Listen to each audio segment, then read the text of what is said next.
আসসালামু আলাইকুম। Gen cooking and ভ্লগের আজকের পর্বটি দেখার জন্য আমন্ত্রণ রইল। আশা করছি কাছে দূরে সবাই অনেক বেশি ভালো আছেন। দেখতেই পাচ্ছেন ফুলকপি দিয়ে এবং আলু দিয়ে মাছ রান্না করব।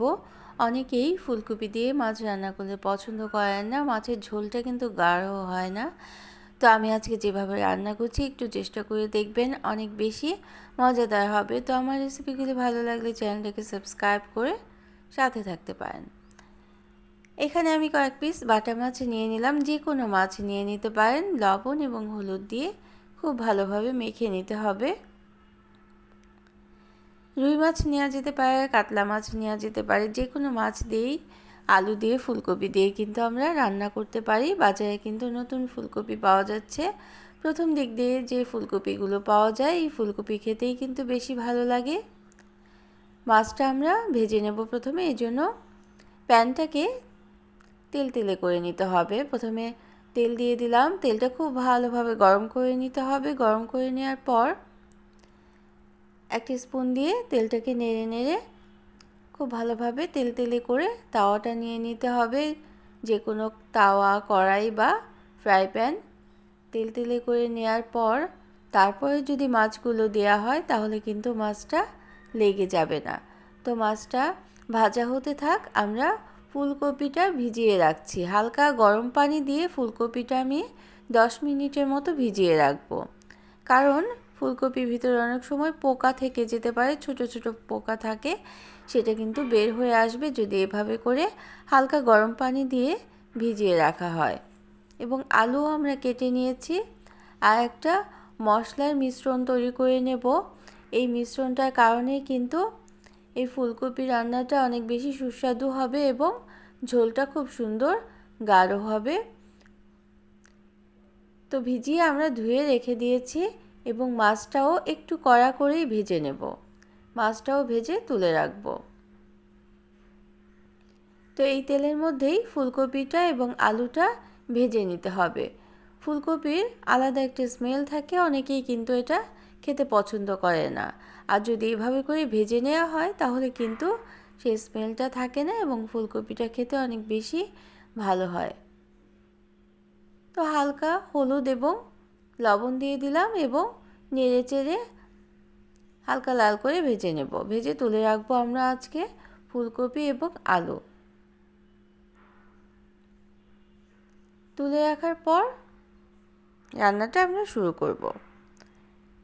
সেই অবসরে আমরা কিন্তু মিশ্রণগুলোও তৈরি করে নেব, মশলার মিশ্রণগুলো। ফুলকপি তুলে রাখলাম ভেজে, মাছটাও ভেজে তুলে রেখেছি। এখানে টমেটো এবং পেঁয়াজ আছে, সেটাও বেটে রাখলাম এবং যে মশলার মিশ্রণটা সেটাও তৈরি করে রেখেছি। অর্থাৎ এক টুকরো ছোট আদা,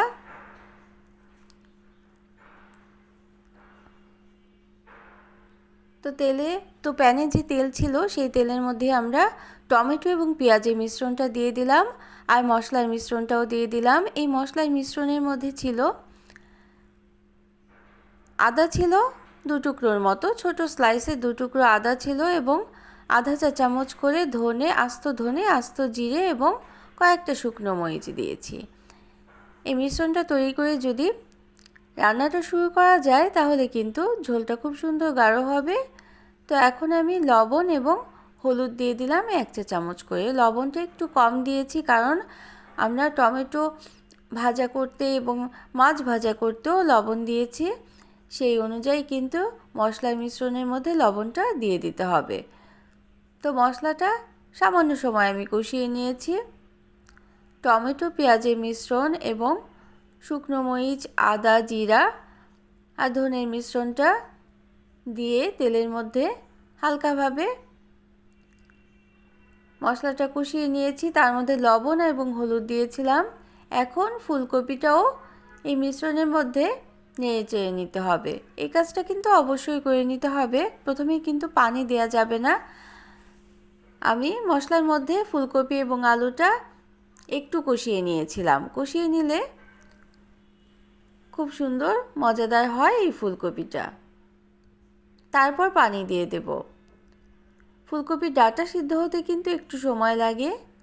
এজন্য এখানে আমি পর্যাপ্ত পরিমাণে পানি দিয়ে দিয়েছি। পানি দিয়ে ঢেকে রেখে দেব।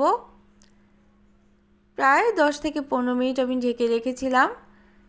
সেই অবস্থায় ফুলকপিগুলো কিন্তু খুব সুন্দর সিদ্ধ হয়ে গিয়েছে। এখন মাছগুলো দিয়ে দেব উপর দিক থেকে। মাছগুলো দেওয়ার পর ধনেপাতা ছড়িয়ে দেব এবং তারপর আবারও ঢেকে রেখে দেব। প্রায় 10 মিনিটের মতো ঢেকে রাখলে মশলাগুলো কিন্তু খুব সুন্দরভাবে মাছের মধ্যেও সোক করে যাবে। তো আমার রেসিপিগুলি ভালো লাগলে একটা লাইক দিয়ে দিতে পারেন। আর আজকে রান্নাটা কেমন লাগলো জানিয়ে কমেন্ট করতে পারেন এবং শেয়ার করতে পারেন ফ্রেন্ডস অ্যান্ড ফ্যামিলির সাথে। আর যারা প্রথম ভিজিট করছেন চ্যানেলটিকে, তারা চাইলে চ্যানেলটিকে সাবস্ক্রাইব করে বেল বাটন প্রেস করে অল অপশনটা সিলেক্ট করে রাখতে পারেন।